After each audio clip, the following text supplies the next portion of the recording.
Hello everyone, welcome back to the Upscale podcast where we speak on all things steel pan. We have our host, I am TJ or Kareem King. Jawan Henry. Norel, Christopher. And today we have our guest speaker today. Oh, TJ. You have to add in that mix. Specialist. We have our specialist today. So we have with us today Veron Henry, Mr. Veron Henry C.M. And he will tell you what the CM stands for. Commander of the most illustrious order of men. So we are in the presence of greatness, greatness right now. So Mr. Henry is a pan builder, pan tuner, pan soloist, arranger. We have. Let TJ. You say now. Let me ask you a question. Is there anything you don't do with pan? Because he does maintenance as well. He maintenance for the schools as well. Yeah. So what is it that you don't do? Is there anything I'm trying to think deep. I can't come up with a yes. Okay. So that must be a no. So today the intention of this interview is to have some insight into your roles and also your goals as a pan builder, pan tuner, whatever pan related. I want to know what Mr. Veron Henry is interested in and what his intentions. What are some of the innovations, if any, that you would have introduced? Is there a way forward for Antigua and Barbuda? Is there a way forward for the Caribbean afterwards? Is there something that you would like to get assistance from? So today is the day we're going to have a lovely discussion, hopefully. Not hopefully, well, I'm going to say hopefully. I know it's going to be lovely. We've spoken before. I know that you have a wealth of information, and I'm just looking forward to sharing that valuable information with the listening and watching public. So, if you can give me a backbone, how did you start off with InPan? Well, first of all, let me commend you guys for starting up a wonderful program, the podcast. I understand this is the second edition. Yes, it is. And I must say that it's a wonderful initiative, and I wish you guys all the best. Thank you. Going forward. Thank you. And thank you for coming. Not a problem at all. I actually started in Pan. I don't even know how old I was. That's how early I started. Yeah. But since I knew myself, I was about age 8 or so. Let me back up a bit. My father, deceased, was a pan builder, tuner. He also was the captain of his steel orchestra for 17 years. Wow. Right, and he used to make pans in our backyard. So I used to watch him all the time, watch everything he do. He used to practice a lot. Every time he come home from work for lunch, after he finished eating, he had to go on his pan for a few minutes. And I would always, listen. And incidentally, I had my first orchestra at age 10, where I used to do the arranging. We had about 12 to 15 members. What age you said again? Sorry. You said age what? Age 10. At age 10, you had an orchestra. I had my own orchestra. Okay, I need to know. Hey, I want to ask one question real quick before we move on. I just want to know, who is your father? Mr. Eustace Manning Henry. Okay, legend as well. Yes. So legend, you come from a line of legend and leaving your legacy as well. Legendary stuff. So you said 10 years old, you had an orchestra. Yes. Just let me know what did the orchestra comprise of? What was the instrumentation of this? Well, we had all the basic instruments, the lead pan, the double tenor, double second. We didn't have triple at the time. We had like double guitar and bass. Okay. And in those days, we made our own drum set. Yeah. We couldn't afford to go and buy a drum set. Buy a snare, so we used biscuit tin and buckets and so on. And we made our own drum set. For cymbals, we use Is it we, cut galvanized? out, we cut out the biscuit. Okay. The That's square, those square biscuit Yeah. tin, cut them out and put some holes in them and put nails. So when you hit it, you hit it right. Okay. So we don't own a drum set. So DIY. we had youngsters from the community in the band, and we didn't last very, very long, but we trained quite a few young persons, and some of them are still around in Pan up to today. Really? That's good. Yeah. You remember any of the names of and that was still around in Pan that would be able to say, yes, I remember 10-year-old Veron. First of all, my brother Alston, Alson? he was one of them. Okay, I might need to bring Alson in at one point to see, because I can imagine if you were the leader of that group. I was the leader. I was everything basically. Okay, so part of the reason why we do this is because we want different perspectives. We don't want to be the same as the other shows and whatnot. So we're asking the leader, hey, what influenced you, what inspired you, or who inspired you. But also, it's important that the players, hey, what did you think of the leadership at the band? Because it could have been something that kept them in band. We remember when the leader at the time was this. I know because he was so driven. We were inspired to do. So it would be important to actually get their standpoint as well, because they're still in it, I know. Yeah, so it must have been a good experience. And you're 10, so they are your younger brothers, right? Younger brothers, that's correct. So how old are they at the time? Like maybe 7 and 5. That age. So imagine you seeing children, just going about their business. Okay. So tell me more about the band. So how does it go now? You have the band, you have your brothers playing with you. What happens next? Well, as I said, it didn't last very, very long because we were very young. We didn't have much experience. I remember arranging a tune for Swallow, Boogie Down. You know that tune for Swallow? Not sure if I remember. Boogie Down and Don't Stop This Party. Definitely, don't start this party. And I did one for Short Shirt as well. Rock Me. Another one for sure. Rock Me, yes. Those are the 3 I can remember distinctly. And we were playing pretty good, but I can't remember exactly what happened. Persons move out of the area, some of the players, and we didn't last very long. Right, so, but that was my first role as leadership in band and actually producing songs as an arranger. Okay. Yeah, I didn't make the pants then. We took up old pants from what Daddy had around the place and put them together. Yeah. Did you have any tuning in it? Like for instance, they might have been old. You needed to refurbish any part of it. I did nothing of building or tuning then. So what age did you get into the tuning and the building? The thing that's your specialty right now. The box. When did you I actually got into that? it. That's later in my life, early 20s. Really? Yes, because my focus as like I would say teenager and so on was arranging. I was arranging a lot back then, both for regular playing out and even for panorama. I used to have an input in some of the panorama songs. So I always tell people I was an arranger before I became a pan builder. But later on, I was at a crossroad where I realized that I had to choose one. And I looked at the situation at the time where, arranger wasn't hard to come by, arrangers.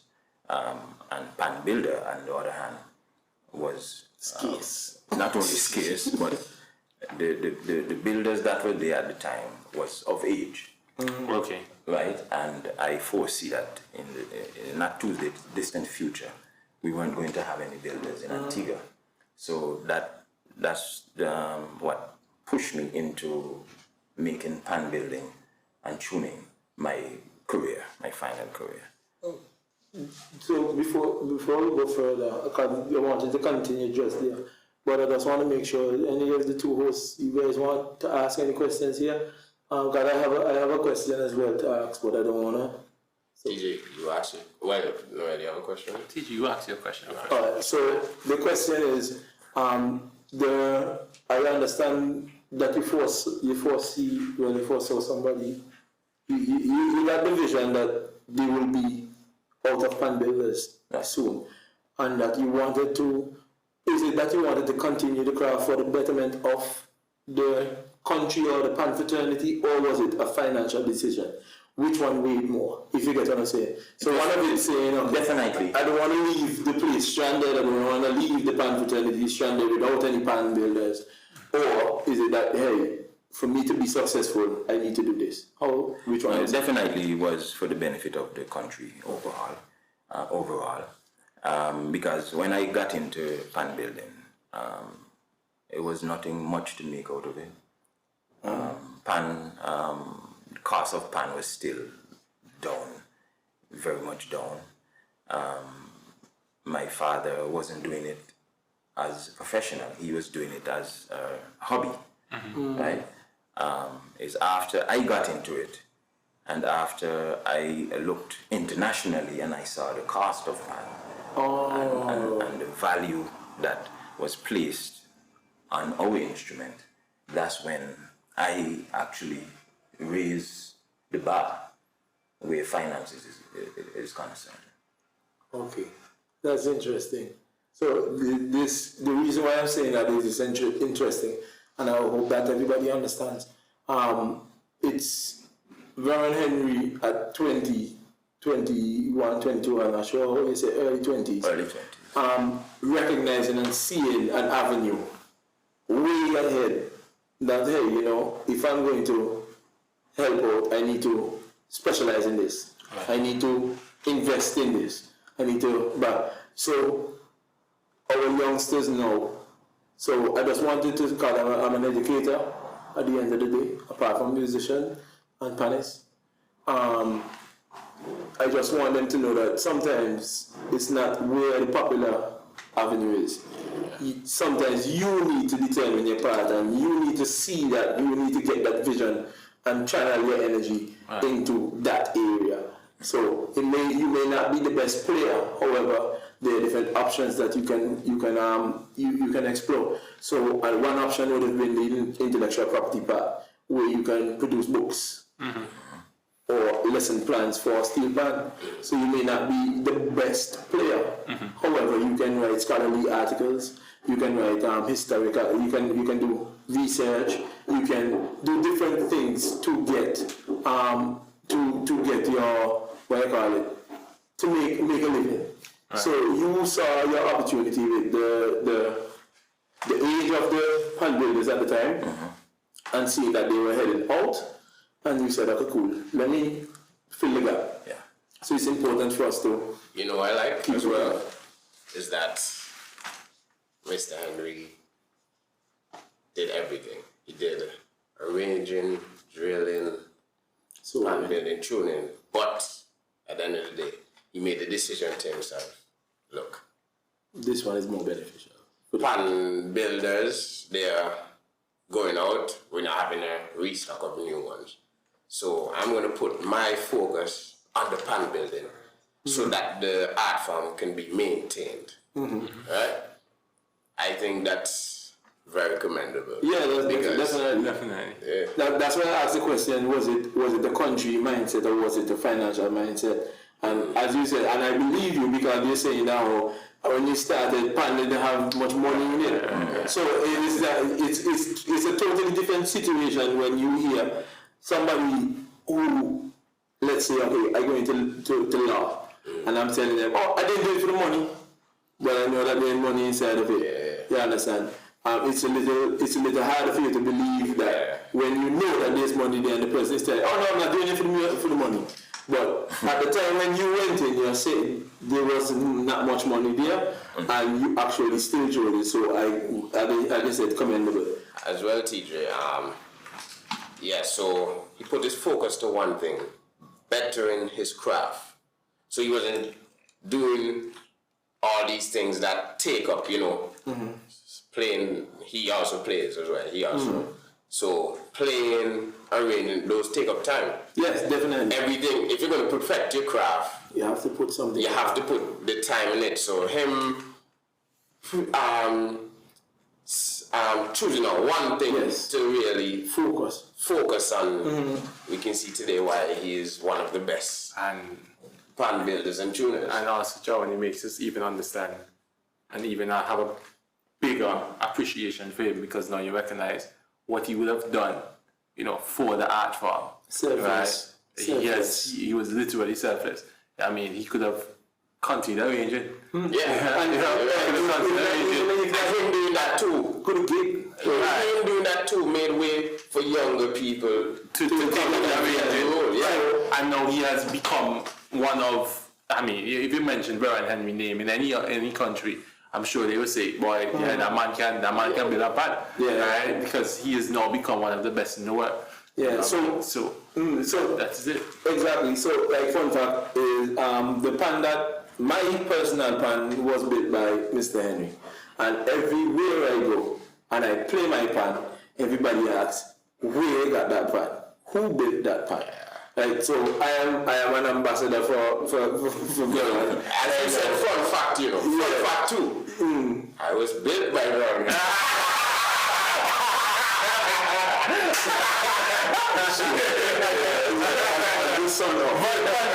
But Veron, choose my signature and I'm gonna tell you, the man don't choose the pan sound. Pan sound like just come out the factory.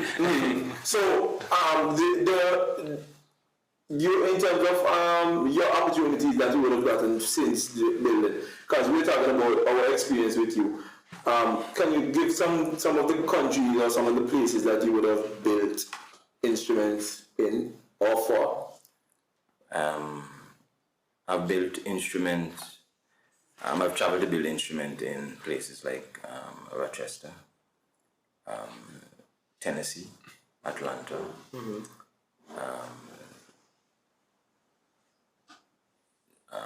in Korea. Korea. How does the Korea one work? No, baby, it's not Korea, baby, it's South Korea. South Korea. Well, four of us had the opportunity of going to a club called Banyan Tree to perform for 3 months. And, Korea is a very far place. So it was very difficult to work with basses. We worked with the triple, the lead, and they provided the drum. And the arrangement that we had was for us to build a bass up there when we reach, so that we can utilize that bass for the 3 months. And so we did. They got the 6 drums, and from the time we reach, we construct the bass and had it up and running for when we started playing. So how long did that take? How long is the process? Or did the make process the take? bass? Yeah. 2 days. 2 days you make a whole 6 bass, what? Wait, no, hey, TJ, 2 days. When you say 6, sorry, the big drum, right? Just to make sure so the audience isn't weird. Yeah. The big 6 bass, 2 days. Yes. That includes burning instrument. That includes everything. DJ, I think that speaks on the. Yeah. I tell you, you really hold this craft. From getting the barrels to painting them. So you paint them too? Painted, yes. Means you man, 2 days, that's all like bird marks all over. It was well painted. We had to look professional. Coming from so far, coming from Antigua to South Korea, you want to look as professional as possible. So did you have help? Like what kind of help did you get, if any? My brother Arvel was there. We worked together. So he was there. He helped to, construct as well. So with both of us. Right. Okay. Question: do you have any, for instance, do you have any mentorship program, or are you teaching anybody because now we know we may end up with the same situation with the age and no builders. Yeah. So what is the plan? I'm getting up there now. You young man, you're 25 years old. You good to go, man. So I do work for the government, and the government has a pan lab where I'm stationed for the government work, and I have 6 trainees. 6. Yeah, 6 trainees. The unfortunate thing is that the youngest is in their 30s. That's the only unfortunate thing. I would love to have some youngsters. What is the ideal age you're looking at? Because I have students who hopefully might be interested, so I will try to push them in. Teenagers, 14, coming up that age. Okay, when the brain young and fresh. Right, and can absorb and learn fast.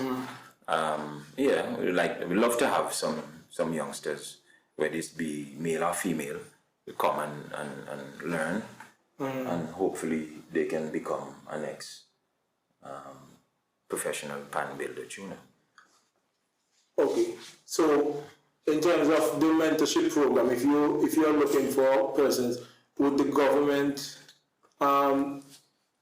provide any support for that process, or this is your personal goal in terms of having the young ones coming around you? Will the government bear some weight to it, or well, I can't speak for the government, but what the government has in place is the building. The building for us to utilize. In terms of support, like drums, we don't have drums at the moment, right? Like finances, I'm not sure if the government will, but I plan to put a proposal together to present to my director and minister, and hopefully that we can get something moving sooner than later. Yeah, because it's important. As they say, as the age goes up and nothing is there, nobody's there, we will then be in a situation where we need to send for overseas and outsiders. I always believe in continuity. I always believe in training younger ones, so that we can have this continuity in the art form. You see that you mentioned that. Did you know that last week we spoke on youths? That's the same thing I'm thinking of. We spoke on youths and the importance of youth in bands and continuity and contingency plan of youth in anything. Because if you're going to carry on something, whatever it is, you must carry on to the youth. They're the next adult. They're the next generation. You know what I like? Leader. You know what I like? They are the next leaders. It's not this selfish thing I'm saying. I'm not going to carry on. I'm not going to teach the youth this information, but rather I want to teach the youth this so that they can, continue the art form. Not that they will come and overthrow me. Because there's enough food out there for everybody. Yeah. That is the thing. Everybody needs to remember that there is enough food out there for everybody. So I'm not cutting your food by me getting a work, right? And that is the problem that a lot of persons actually suffer from, I believe. Because if I can give you a gig, I will give you a gig. If I could give you a gig, I could give you a gig. Veron, you know me, you work very well because of that. Because any mission that I am on, I usually contact Veron Henry. So if you ask me, who's it? Hey, we're looking at Pantuno X, Y, and Z. Belize. I worked in Belize. When they asked me, you first went there, and you well appreciated. We tell hey, Veron is my builder and Veron is my tuner. So what that does is that creates a network. So anytime I have anything, Veron Henry, this is my person. So when I travel, and as we travel, and we create the linkage and create the networks, we try to make sure that you're creating a system where you are valuable to whoever you're working with. Definitely. I am valuable because when I come, I don't only bring the expertise, okay, cool, the music will sound good if this, I can clean up the music, okay, cool, I can arrange the music. You need a pan builder and tuner, I have those as well. You need an educator, I'm an educator, but if you need a specialist in a specific area, I am well within the pan community, and we can provide those kind of opportunities as well. So I would just like, as your son said, you know, you might be a little biased when he said commendable. I'm playing around.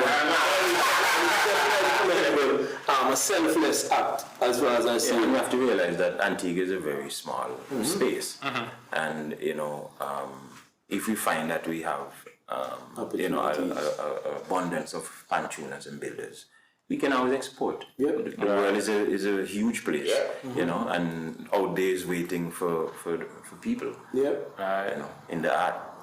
Of course. So just to piggyback on what I said, the Antigua is very small. So one of our conversations will be opportunities outside, because we can't only think about locally. I definitely am just I don't think of only Antigua. So when you're doing a song, for instance, when you're doing an arrangement, you think, okay, cool, Antigua public wouldn't like this. The main fact is what? You have to appeal for a broader base. That is why we got Antigua. CARICOM, we're together, CSM, we're together, because we're too small to function by ourselves. You know, so you're trying by yourself, and know it must be a struggle. Is there anything that persons, sponsors, government, anybody can do to assist and support you? What is the ideal package that they can put together? Of course, we're you know, lacking in certain areas in Antigua. I'll start from the beginning. The drums, metal drums, quality metal drums especially. We don't have that now. We used to have, like Leaving Paints, we used to get some drums from, they closed down and so on. So drums we have to bring in. So that's where I would start, to have a drum factory in Antigua. That's the drum factory. A drum factory. We can produce the drums, the barrels. That's the first thing. The second thing is chroming. We don't have a chrome factory in Antigua. We would love to have one where we don't have to send the pans overseas to be chromed. Produce them here, and we can chrome them right here, and that will make even the cost go down. You know, so and then there are some other you know, small things that we would love to see happen. I myself is in the process of expanding Pan Zone Plus. Soon from now, we will see a well-built structure, Pan Zone. Hey, sorry for cutting you off there. But tell us, what is Pan Zone Plus? Pan Zone Plus is CEO, of Pan Zone Plus as well. You're the CEO, right? I forgot to mention that part. Let's just mention it. The CEO of Pan Zone Plus. Yes. Pan Zone Plus is a pan production organization, and established about 2 years ago, and hope to do a lot of great things in the future.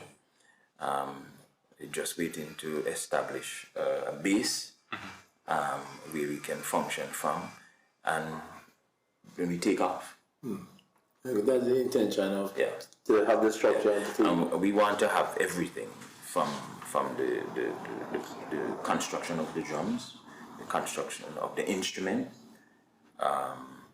sticks, stands, cases, everything, and also chroming eventually, and we'll have our outlet, and we hope to expand worldwide, where not only in Antigua, but we can have outlets across the Yeah, some big goals, man. Real big goals. But we'll continue to support, and I'm hoping that you get the support that you need. With the drums or the I don't know if you need somebody who tests, or some way of testing the quality of the metal. I don't know if there's a way to standardize that. But we already know that 18 gauge is the best thickness. 18 gauge. 18 gauge. Okay. For the construction of pans. The 18 gauge give you a lot of stretchability plus the thickness, so it wouldn't crack. Oh, got you. Yeah, and you get good vibration. If it's too thick, then you won't get good vibration. And now that I'm if it's assuming thin, it's tough. too thin, right? Probably tough to. If it's too thin, then It bursts it easy. bursts easily, and you don't get a good quality pan. It won't last Light very long. sound. Right. Yeah. So it's a known fact. It's established that 18 gauge is the best Okay. gauge. All right. Well, we're gonna wrap it up right now, and I would just like to say thank you very much, Mr. Veron Henry C.M, CEO of Panzone Plus, for stopping by and giving us this interview, sharing his knowledge. We wish we could have had more time with you, and I'm hoping that we do get a chance again to actually come back and so we could probably see or hear some of your products. Sure. That could be something as well. So we just want to give the last thoughts. Is there anything from the host? Yes. I just want to say, no bias here. No bias. No bias. I just want to say thank you for what you're doing in Antigua. And I know you will continue to do it. And just want to say thank you. And thank you that you keep raising the bar. That you're traveling, you're putting Antigua on the map. They're knowing that, Antigua has a lot to offer. We have quality stuff. Definitely. I would like to say some of your ideas are brilliant, and I hope that you get to really push them out, because not only would it boost the economy, but it would help us, and keep the art form here. And you have organizations, other bands around the world, they have to come to us. Right, they have to come to our country, they have to come to Panzone Plus, right, to get the pants, to get the chrome in, instead of selling it anywhere else. And that not only would boost our economy, but it also help and show the world that, hey, Antigua is the place to be, right? And so I want you to continue, as Jawan said, continue, right? You're pushing the bar real high, and break it. Break the bar. If I can just use this opportunity just to recognize some persons that would have touched my life over the years in my development. Mr. Eustace Manning Henry, deceased. Mr. Eustace Gatux Harris. Mr. Bertrand Kellman. Yeah, Birch. Yes. Augustus Peters. Sheldon Best. There was three persons in Trinidad. I traveled to Trinidad to produce pans as well. And so I just like to, take this opportunity to recognize them and to thank them for whatever part they would have played in the role of my development. And, I intend to take this thing to the highest level. Okay. That is it. All right, then no problem. My last thoughts would be thank you very much. Another thank you from my side. Thank you for what you've done. Thank you for your contribution, because you have not only been selfless on the country scale, but you've been selfless to your members as well. As I said, I've benefited free of charge, my instrument, free of charge regard of this man here. So I appreciate you. And this was just an honest interview. This was not. It's not even a biased interview. This is just like giving you a platform. You just highlight what you do. Yeah. You know what I mean? So that is why we try to have an organic conversation where we add value to things. We add value wherever we go, whatever we discuss. We're trying to add value or add a different perspective or help somebody to showcase their point of view or give them a platform to say something or to do something. Right. And I know that you're going to keep on pushing. And again, is there a number that they could contact you at? Sure. Or social media as well? 727-8770. 268. 268, yes. 268 because it's international. 268-727-8770 or Veron Henry on social media. All right then. No problem. So once again, thank you for checking us out. Thank you for tuning in to the Upscale podcast where we speak on all things steel pan related. So we'll see you next time. Again, I'm your host, TJ. Jawan. Norel. And our guest speaker for today, Veron Henry C.M, CEO of Pan Zone Plus. We'll see you next time. Thank you very much.